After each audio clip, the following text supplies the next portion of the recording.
Did the French Revolution change time with a new calendar? Have you ever wondered how a revolution could change something as fundamental as time itself? The French Revolution did just that by introducing a new calendar system. This was not just a simple change. It was a radical shift in how people measured and organized their days. In 1793, the French Republican calendar was officially adopted. This calendar was created to break away from the traditional Gregorian calendar, which was closely linked to Christian practices and the monarchy. The revolutionaries aimed to establish a system based on reason and science, reflecting the political and social changes of the time. The year in this new calendar began on September 22, 1792, the day the French Republic was proclaimed. This date also coincided with the autumnal equinox, symbolizing equality between day and night and marking a new era of civil equality. The calendar consisted of 12 months, each with 30 days. Each month was divided into 3 decades, or 10-day weeks. This change reduced the frequency of rest days, aligning with the revolutionary goals of economic efficiency.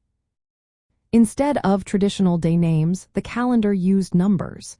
The first day was called primidi, the second duodi, and so on, up to decadi, the 10th day. This naming system emphasized rationality and removed any religious connotations. The months were renamed as well, drawing inspiration from nature and seasonal events. For example, Vademier referred to the grape harvest, Brumaire meant fog, and Fructidor represented fruit. This reflected the agricultural cycle rather than religious festivals. At the end of the year, there were 5 or 6 extra days called sans-culottes. These were festival days celebrating virtues like labor and genius. The calendar even introduced decimal time, dividing the day into 10 hours, each hour into 100 decimal minutes, and each minute into 100 decimal seconds. Despite its innovative design, the French Republican calendar faced practical challenges.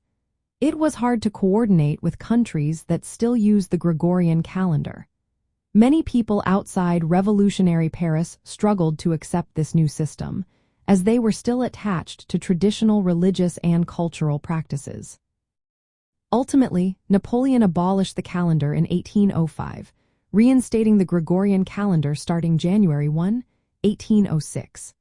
However, the French Republican calendar remains a notable example of how the French Revolution aimed to reshape society. It was not just about political and social changes, but also about how people experienced and measured time itself. This reform reflects the revolution's broader attempt to redefine daily life according to Enlightenment ideals and secular values.